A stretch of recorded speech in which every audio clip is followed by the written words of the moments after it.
zake zote. Sasa kitakachotokea ni kama mambo yafuatayo. Marekani unayoiona hii imetumiwa na Mungu sana. Taifa la Marekani kwenye Biblia halimo. Ukiangalia Marekani kutoka mwanzo huku kwenye Biblia haimo, kwa sababu Marekani ni taifa geni lililotengenezwa na wahamiaji waliotoka Ulaya. Ukisoma kitabu kinaitwa The Pilgrims of America, ni namna watu walivyotoka Ulaya wameonyeshwa na Mungu kwenda Marekani.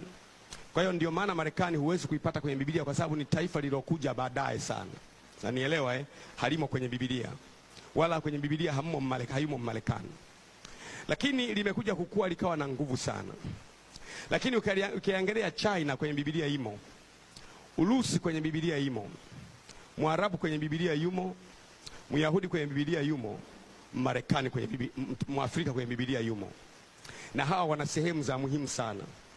Sikiliza kidogo, utaona kwenye Biblia hawa China na Urusi wanaitwa mfalme wa machweo ya jua, mfalme wa machweo ya jua, ambao kitakachotokea sasa hivi siku za mwisho, Marekani wahamiaji kadha wa Ulaya walipohamia Marekani wote walikuwa wameokoka, na ndio maana taifa la Marekani lilianzwa na hiyo dola imeandikwa ndani ya Mungu ndio tumaini letu, in God we trust. Hela ya Marekani imeandikwa hivyo, na wakaanza kwa sheria za Biblia.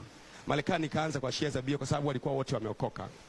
Tangu walipoanza kule, Marekani ndiyo ilikuwa injini ya kusaidia Ukristo, kufinance, kusaidia Ukristo, pamoja na agenda mbaya za baadhi ya watu, lakini Marekani na Ulaya imekuwa injini ya kusaidia Ukristo kwa nguvu nyingi sana. Lakini siku za mwisho si rahisi sana mpinga Kristo akaanza kutenda kazi kwa nguvu kama taifa la Marekani bado liko imara. Si rahisi sana, kwa sababu bado, pamoja na kwamba Marekani imemonyoka, lakini bado misingi yake ni misingi ya kimungu.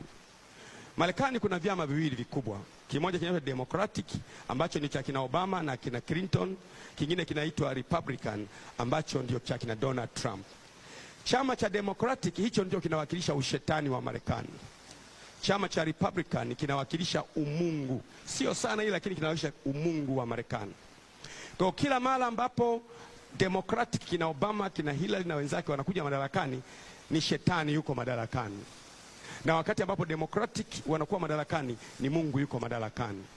Nakupa kama siasa hivi, kwa sababu wale Democratic wale ni ushetani. Na sasa ujue hivi sasa hivi Republican wako madarakani. Ndio maana unaona tu kila Republican wakiwa madarakani kunakuwa na vita. Nakumbuka kina George W. Bush walipokuwa madarakani, wakaenda kupiga Irani, kupiga Iraki, wakapiga Afghanistan, wakapiga kote kule, kwa sababu wao wanaona kuna vitu ambavyo lazima waviteketeze. Wao wana umungu fulani, wana uwezo wa kuona. Democratic wanapokuwa madarakani, wao bwana, demokrasia, kuoa mwanaume mwenzako sawa, kuoa mwanamke sawa, kuoa abortion sawa. Hiyo ndio sera zao. Sasa hebu sema Sasa Mchina mwenyewe hana Mungu, ni mshetani 100%. Hana Mungu wala hana nini, hata Mungu hajui. Sasa kuna muunganiko wa mambo kadha wa kadha. Sasa wa China wale walichofanya, kwa sababu China ni ushetani 100%. Wa China walichofanya, wanajua kwamba mpinga Kristo